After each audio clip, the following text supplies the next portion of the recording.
우리가 보통 제3차 전도 여행이라 부르는 기간의 대부분을 바울은 에베소에 머물며 복음을 전했습니다. 사도행전에 국한해 볼 때 에베소에서 바울의 사역은 절정에 이르렀고 복음이 만개했습니다. 다시 말하자면 에베소에서 복음의 온전성이 잘 드러났습니다. 복음의 온전성이라 함은 한편으로 예수에 관해 부분적으로만 알고 있던 사람들이 주 예수 그리스도를 온전히 알고 경험하게 됨을 의미합니다. 지난 주일에는 이 점에 착안하여 요한의 세례만 알고 있던 사람들이 온전한 신앙으로 교정된 이야기를 살펴보았습니다. 그와 함께 복음의 온전성이란 복음이 지식이나 교리에 머물지 않고 삶 전체를 변화시키는 능력으로 나타남을 의미합니다. 오늘은 그 점에 주목하여 바울의 에베소 사역을 돌아보기로 하겠습니다. 예수님은 하나님 나라를 말씀으로 선포하실 뿐 아니라 행동으로 보여주셨습니다. 하나님 나라는 눈에 보이지 않지만 여기에 하나님 나라가 이루어질 때 그것이 감각할 수 있는, 경험할 수 있는 여러 가지 표징으로 나타나게 되지요. 많은 표징들 가운데서도 복음서는 특히 예수께서 병자들을 고치시고 귀신들을 쫓아내신 치유 기적에 큰 비중을 두어 서술합니다. 사도행전의 제자들도 예수님처럼 말씀과 행동으로 하나님 나라를 선포했습니다. 사도 베드로와 요한이 그랬고 7사람 가운데 스데반과 빌립이 그랬습니다. 사도 바울도 마찬가지입니다. 먼저 말씀의 선포입니다. 사도행전 19장 8절을 다 같이 읽어봅시다. 바울은 회당에 들어가서 석 달 동안 하나님 나라의 일을 강론하고 권면하면서 담대하게 말하였다. 바울은 하나님 나라를 강론하고 권면했습니다. 여기서 강론하다로 번역된 디알레고마이는 대화한다, 토론한다 하는 뜻입니다. 다이얼로그의 어원이 되는 동사입니다. 디알레고마이. 그리고 권면하다로 번역된 페이소는 설득한다 하는 뜻입니다. 유대인들과 성경을 가지고 토론하며 예수가 곧 하나님 나라의 주님이심을 설득한 것입니다. 유대인들이 거부하자 이번에는 두란노 학당으로 옮겨서 같은 일을 계속했습니다. 이렇게 말씀으로 하는 선포가 이어졌습니다. 이러한 말씀의 선포에 더하여 바울은 예수님과 사도들처럼 하나님 나라를 보여주는 놀라운 표징들을 행했습니다. 11절 이하에 서술됩니다. 그중 12절을 보시면 심지어 바울이 몸에 지니고 있던 손수건이나 앞치마를 가져다가 앓는 사람 위에 얹기만 해도 병이 물러가고 악한 영이 물러가는 기적이 일어났습니다. 바울을 통한 치유의 능력이 다른 곳에서도 지금까지 나타났지만 에베소에서 더 강하게 부각되는 것을 볼 수 있는데요. 아마도 그것은 에베소라는 도시의 성격과도 관련이 있는 것 같습니다. 에베소에는 고대 지중해 연안 세계의 7대 불가사의 중 하나로 간주되는 아르테미스 신전이 있어서 그 신전과 관련된 산업이 융성했습니다. 본문 23절 이하에 그 신전과 관련된 서술이 있는데요. 에베소에 있는 여신 아르테미스의 신전은 그 규모와 화려함으로 고대 지중해 연안 7대 불가사의 중에서도 최고로 꼽혔다고 합니다. 그리스 신화에서 아르테미스는 제우스와 여신 레토 사이에서 태어난 딸이자 아폴론의 쌍둥이 누나입니다. 그 신화가 고대 프리기아와 페니키아의 신화와 합쳐져서 에베소의 아르테미스는 다산의 여신으로 이렇게 괴성한 모습으로 형상화되어 있었습니다. 에베소는 마술로도 유명했습니다. 에페시아 그람마타, 에베소 문자라 불리는 뜻이 없는 6개의 마법 단어들이 유행했다고 하는데요. 뜻이 없어서 더 신비감을 자아내는 이 글자들은 다양한 형태의 부적이나 장신구에 새겨져 호신부로 사용되며 악령을 쫓아내거나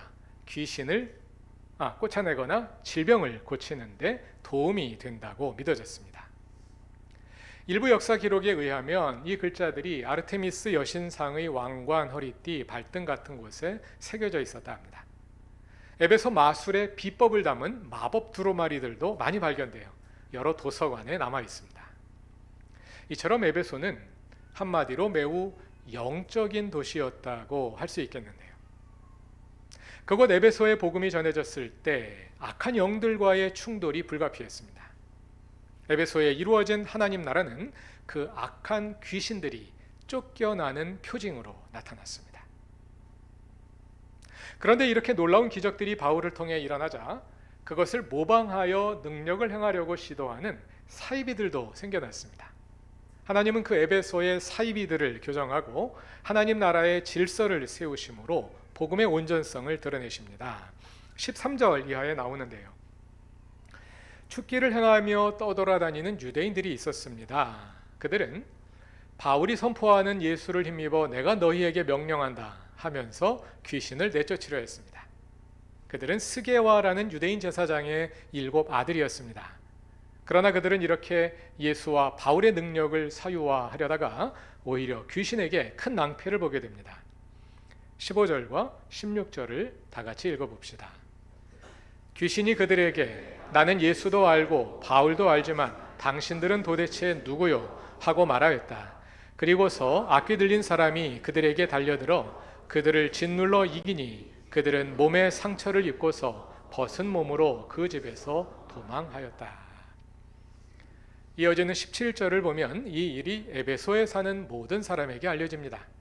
그래서 사람들은 모두 두려워하고 주 예수의 이름을 찬양하게 됩니다. 이러한 과정을 통해 에베소에서 하나님 나라 복음의 온전성이 드러나게 되는데요. 자세히 관찰해 보면 에베소 사역을 서술하는 사도행전 18장과 19장에 복음과 관련된 주요 용어들이 집중적으로 집약되어 나타나는 것을 볼 수 있습니다. 먼저 하나님 나라입니다. 누가복음과 사도행전에서 선포되는 복음은 하나님 나라입니다. 그러나 복음이 선포될 때마다 그것이 하나님 나라라고 명시하지는 않습니다. 굳이 언급하지 않아도 너무 명백하니까요. 그러나 중요한 대목에서 하나님 나라를 확인해 주는데요. 예를 들어 사도행전 첫 장면이 시작되는 1장 3절 1절과 2절은 서론이기 때문에 장면이 나오지 않고요. 사도행전 이야기는 1장 3절에서 시작되는데 1장 3절과 그리고 마지막 장면이 끝나는 28장 31절에서 하나님 나라가 언급됩니다. 그래서 사도행전 전체가 하나님 나라로 수미상관을 이룹니다. 또 예루살렘 밖에서 복음이 처음 선포된 빌립의 사마리아 사역의 요약문인 8장 12절에 하나님 나라가 언급되고 바울과 바나바의 1차 전도 여행을 마무리하는 14장 22절에 하나님 나라가 언급됩니다. 그리고 바울 사역을 마무리하는 에베소에서의 선포를 요약하며 19장 8절에서 다시 하나님 나라가 언급됩니다. 다음은 주 예수라는 어구입니다. 사도행전에 담겨있는 하나님 나라 복음을 한마디로 요약하자면 너희가 십자가에 못 박아 죽인 나사렛 예수를 하나님께서 다시 살리셔서 그리스도와 우리 주님이 되게 하셨다. 예수 그리스도께서 십자가와 부활을 통해 우리의 주님이 되셨다 하는 것이지요. 그걸 짧게 줄이자면 주 예수가 되겠지요. 예수를 가리키는 주 퀴리오스라는 호칭이 누가복음과 사도행전에 매우 자주 나타납니다. 그런데 이 주를 뜻하는 퀴리오스와 예수를 함께 퀴리오스 예수스 이렇게 함께 혼용하는 사례는 그리 많지 않습니다. 뭐 같이 쓰지 않더라도 주님이라 그러면 그 문맥에서 그 주님이 예수를 가리키는 것이 너무 명백하고 당연하기 때문에 굳이 언급할 필요가 없기 때문일 것입니다. 그런데 재미있게도 사도행전 19장에서 이 표현이 함께 반복하여 사용됩니다. 먼저 본문 앞에 있는 5절을 보시면 그들이 주 예수의 이름으로 세례를 받았다고 하고요. 13절을 보시면 사이비 종교인들이 주 예수의 이름을 이용하여 귀신을 내쫓으려 합니다. 그리고 그러한 어리석은 시도들이 수포로 돌아간 후 17절에서 에베소의 모든 사람들이 두려워하며 주 예수의 이름을 찬양합니다. 하나님 나라 복음의 온전성이 드러나는 에베소 장면에서 의도적으로 하나님 나라를 다시 언급하고 또 주 예수를 강조하고 있다고 생각됩니다. 거기에 한 가지 더 주목할 만한 어휘가 도입니다. 헬라어 원문은 길을 뜻하는 호도스인데요. 그것을 길도자 도로 번역한 것입니다. 사도행전은 하나님 나라 복음을 가리켜 그 길이라고 부릅니다. 도라고 하면 우리에게 너무 익숙한 어휘라서 특별한 의미가 없이 들릴 수도 있습니다. 그러나 길이라고 하면 오히려 느낌이 좀 다르실 것입니다.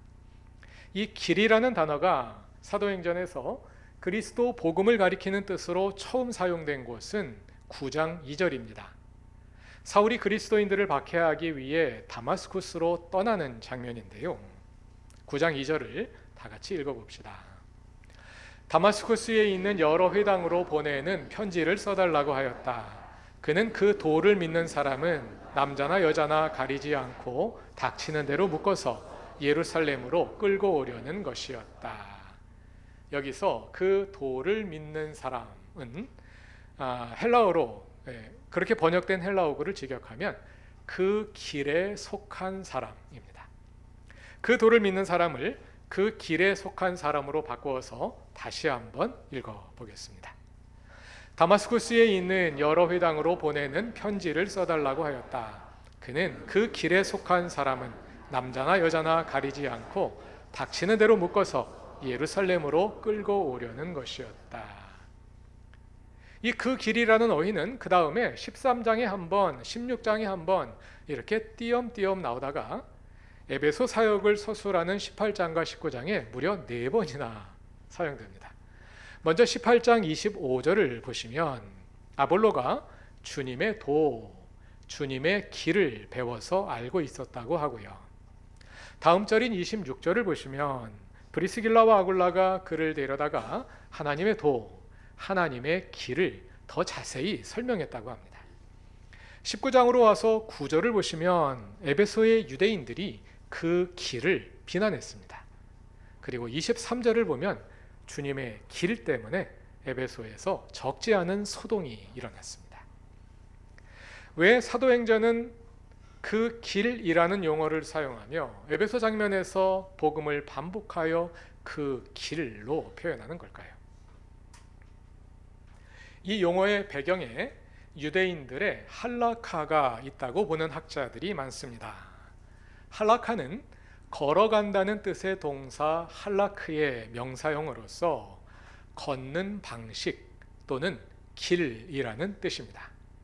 유대인들의 삶의 방식과 규정들, 윤리와 법과 관습을 아울러서 일컫는 말입니다.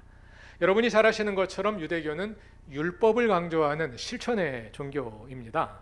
그 율법의 실천을 포괄하여 유대교의 모든 실천을 포괄하여 할라카라고 부른다고 보시면 되겠습니다. 사도행전이 복음을 길이라고 부르는 것은 그리스도의 복음을 유대교의 할라카를 대신하는 새로운 삶의 방식으로 이해하고 있기 때문입니다. 다시 말해서 사도행전은 복음을 교리로 간주하지 않고 삶의 방식, 삶의 실천으로 제시합니다. 사실은 한자어 도도 마찬가지이죠. 도를 아십니까? 이게 떠오르시죠? 네, 도가 종교나 철학을 가리키기도 하지만 태권도, 유도, 검도, 다도, 서도처럼 행위의 체계를 가리키기도 합니다. 또 도덕이라는 말에도 길도자가 사용됩니다. 개신교 역사에서 십자가의 속죄가 복음을 대표하면서 기독교 신앙을 교리 체계와 동일시하는 사람이 많아진 것은 참 안타까운 일입니다.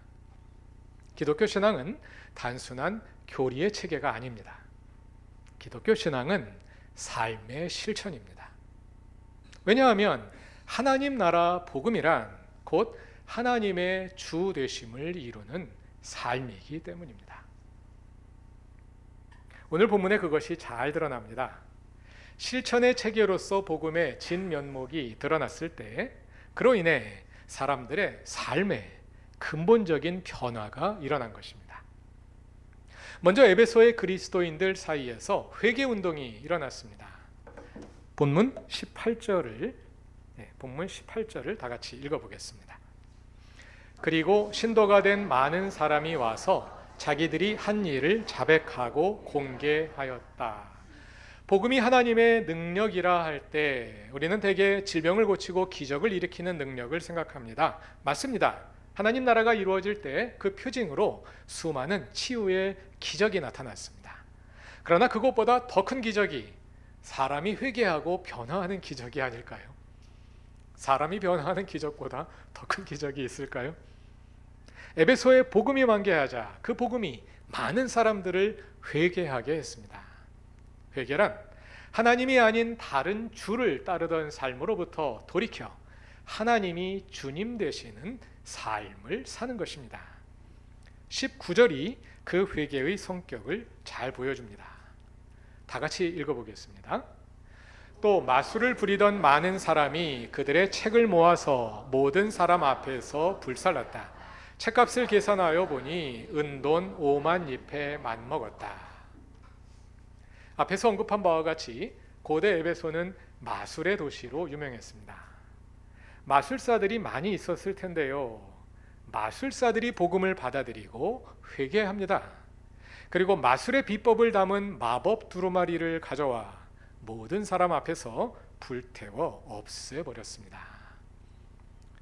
에베소 사람들의 회개는 단순히 종교를 바꾸는 것으로 그치지 않았습니다.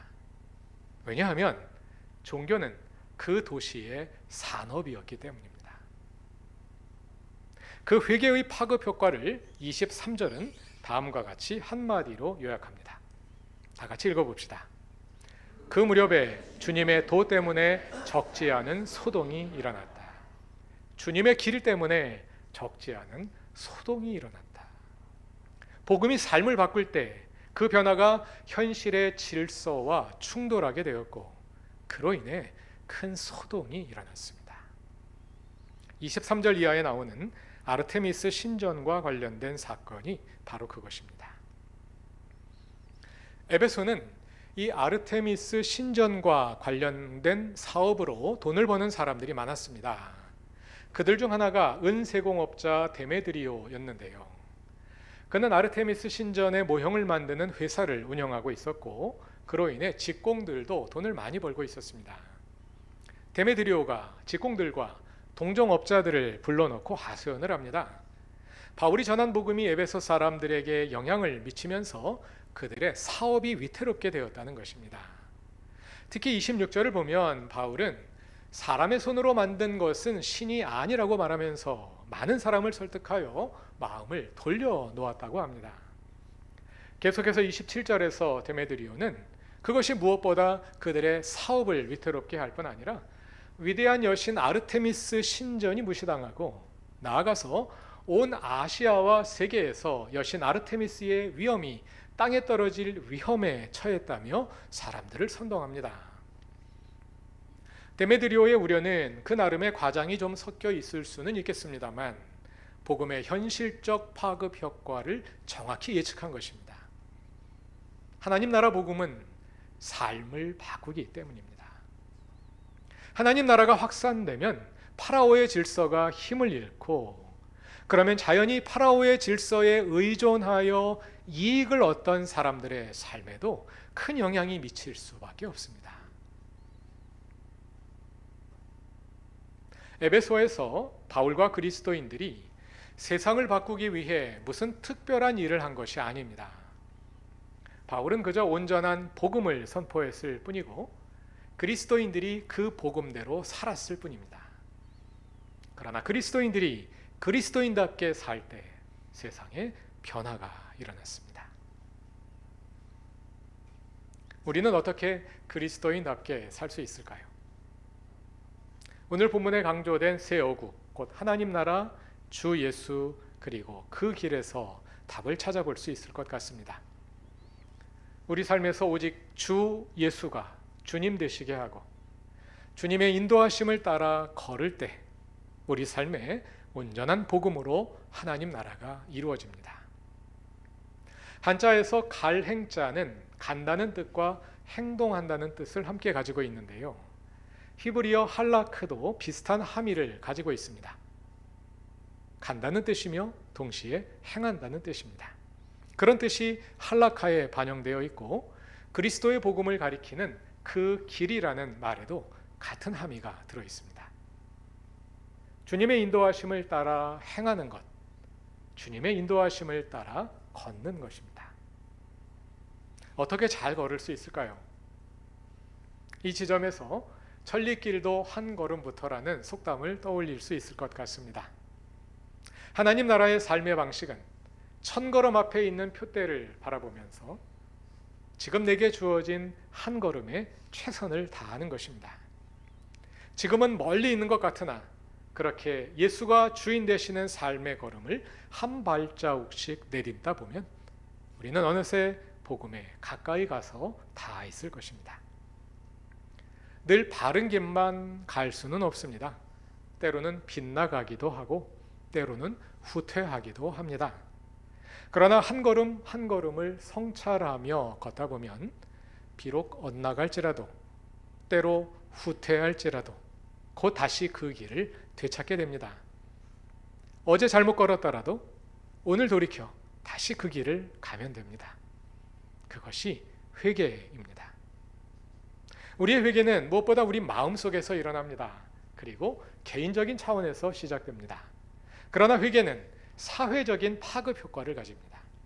왜냐하면 우리는 사회적인 존재이고 우리의 생각과 말과 행동이 다른 사람과 연결되어 있기 때문입니다. 그렇게 교회 공동체가 함께 주 예수를 따라 복음의 길을 견고하게 내디딜 때 하나님께서 교회를 통해 주님 나라를 이루시고 교회를 통해 세상을 변화시키실 것입니다.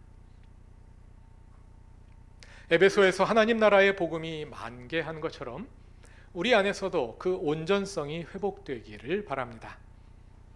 그래서 복음이 우리의 존재를 변화시키고 삶을 변화시키며 그것을 통해 우리가 이 세상을 변화시키는 하나님의 도구로 쓰임 받기를 바랍니다. 일상에서 함께 그 길을 걸어가는 사랑하는 모든 교우들의 삶에서 예수님이 주님 되시어 친히 주님 나라를 이루어 가시길 기도합니다. 다 같이 기도드리겠습니다. 우리를 생명의 길로 인도하시는 하나님, 주님을 바라보며 우리에게 주신 믿음의 길을 걸어갑니다. 한 걸음 한 걸음 주 예수와 함께 걸을 때 우리가 주님의 인격으로 변화되어 가게 하시고 우리의 발걸음이 닿는 그곳에 주님 나라가 이루어지게 하소서. 그리스도인답게 살기 원하오니 우리를 가르쳐 주시고 주님 따를 수 있도록 용기를 더하시며 사랑을 더하여 주소서. 예수님의 이름으로 기도드립니다. 아멘.